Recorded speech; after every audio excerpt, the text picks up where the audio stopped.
न्याय दो, अंकिता को न्याय दो। धामी सरकार होश में आओ, होश में आओ। सरकार की चाल है। देखो दोस्तों, जहां तक आशुतोष नेगी जी के और विषयों पे उनकी जो भी सोच हो, उसको बिल्कुल हमारे लोकतंत्र में सभी को अधिकार है, उसको व्यक्त करें, आलोचना करें, सरकार की आलोचना करें, पुलिस की आलोचना करें, हमारी व्यवस्था की आलोचना, उसमें उनको पूरा अधिकार है। लेकिन एक ऐसा केस जो कि एक एसआईटी द्वारा इन्वेस्टिगेट किया गया, महिला डीआईजी थी इसकी अध्यक्ष और बहुत जिम्मेदार और काबिल अधिकारी हैं जिन्होंने एसआईटी को लीड किया, उन्होंने प्रॉपर्ली इन्वेस्टिगेट करके इस केस को चार्जशीट किया और अब ये केस ट्रायल पे चल रहा है। तो ऐसे में बार बार पुलिस की कार्रवाई पे प्रश्न उठाना, और वो भी बिना तथ्यों के, सिर्फ आरोप लगा रहे हैं। जब इन्होंने आरोप लगाया कि साहब पुलिस ने बचाने की कोशिश की है किसी वीआईपी को, या पुलिस ने इसमें कोई लापरवाही बरती है, तो उस समय भी हमने सार्वजनिक रूप से कहा था कि हम जो भी वरिष्ठ पुलिस अधिकारी हैं, हम तो इसी केस में नहीं, किसी भी केस में अगर कोई पब्लिक का व्यक्ति पुलिस की कार्रवाई से असंतुष्ट होता है और हमारे पास आके प्रॉपरली एप्लीकेशन देता है और प्रूफ देता है, तो हम उसमें कार्रवाई करते हैं। लेकिन यहां पर एक केस चार्जशीट हो चुका है, ट्रायल चल रहा है, और उसके बारे में रोज भड़काऊ बयान दिए जा रहे हैं। एक तरह से सरकार और पुलिस के प्रति अविश्वास की भावना पैदा करने की कोशिश की जा रही है, जो कि एक बड़ा अपने आप में मैं इसको बड़ी गंभीर बात मानता हूं।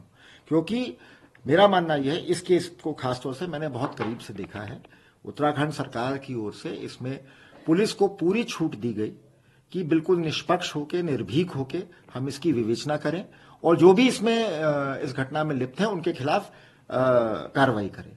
तो जब ना सरकार की तरफ से इस प्रकार का कोई हमारे ऊपर दबाव था, और मैंने खुद उस कार्रवाई की समीक्षा की है, ना हमें कोई ऐसा, हमारे पास कोई ऐसी चीज है जो हमें लगता है कि छूट गई हो इन्वेस्टिगेशन में, और हम फिर भी कह रहे हैं कि भाई अगर किसी को कुछ है, किसी के पास इंफॉर्मेशन है, लेके आए, हम उसको अभी भी ट्रायल में इंक्लूड कराएंगे, इन्वेस्टिगेशन सप्लीमेंट्री उसमें हम एप्लीकेशन फाइल करके कोर्ट में हम इसको अभी भी उसके लिए तैयार। तो उसमें तो कोई आगे नहीं आ रहा, लेकिन आरोप रोज इस तरह से लगाए जा रहे हैं जैसे कि हम लोग कुछ तथ्य छुपा। तो मतलब इस प्रकार से पुलिस की भूमिका, एक अंडर ट्रायल केस में इस प्रकार से पुलिस की भूमिका को बिना किसी तथ्य के, बिना किसी तर्क के, बिना किसी आधार के इस तरह से करना, एक मेरी नजर में एक तो न्यायपालिका का अपमान है, दूसरी ओर ये हमारे सरकार में अविश्वास पैदा करने की, मुझे तो स्पष्ट रूप से एक षड्यंत्र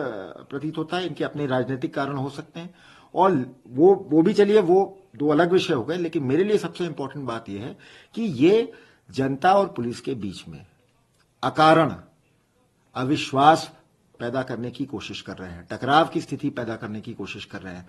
हमारे पुलिस बल का मनोबल और पुलिस बल का अनुशासन भी कुप्रभावित करने की कोशिश कर रहे हैं।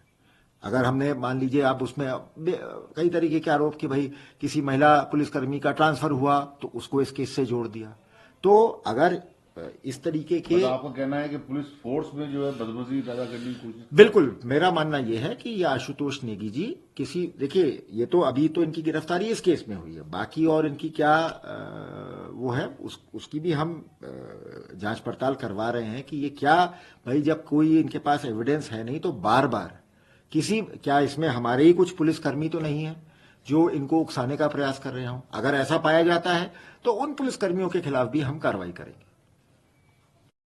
ये आशुतोष नेगी की अरेस्टिंग को लेकर जो दुनिया भर की मतलब तरह तरह की अटकलें लग रही हैं, उसके बारे में क्या कहें? देखिए, मैं आपको इस केस के बैकग्राउंड के बारे में, इस केस की वर्तमान जो लीगल पोजीशन है उसके बारे में, पुलिस ने जो कार्रवाई की वो सारी पृष्ठभूमि बता चुका हूं।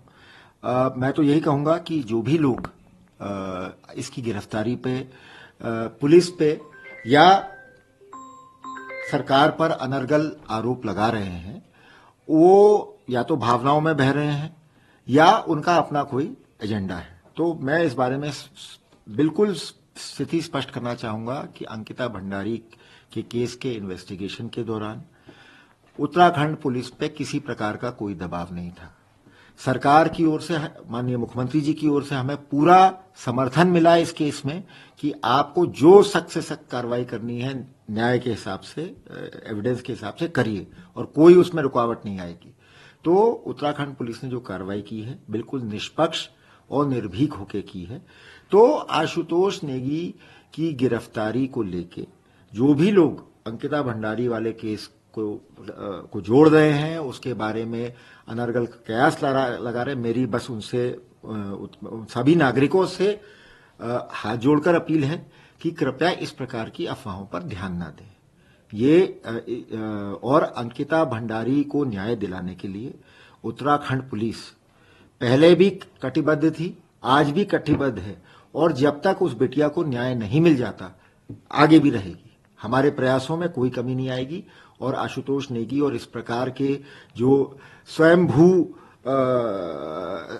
तथाकथित सामाजिक कार्यकर्ता हैं, इनका मकसद मेरी समझ से कुछ और है। इन्हें अंकिता भंडारी को न्याय दिलाने में जरा भी दिलचस्पी नहीं है। इनका मकसद हमारे समाज में अराजकता फैलाना है, वैमनस्य फैलाना है। और हम इनके जो ये इस प्रकार का जो जिस तरह से लग रहा है कि ये कोई बहुत बड़ा षड्यंत्र है, इसकी भी पुलिस जांच कर रही है और अगर जांच में तथ्य आते हैं तो इनके खिलाफ और सख्त कार्रवाई की जाएगी।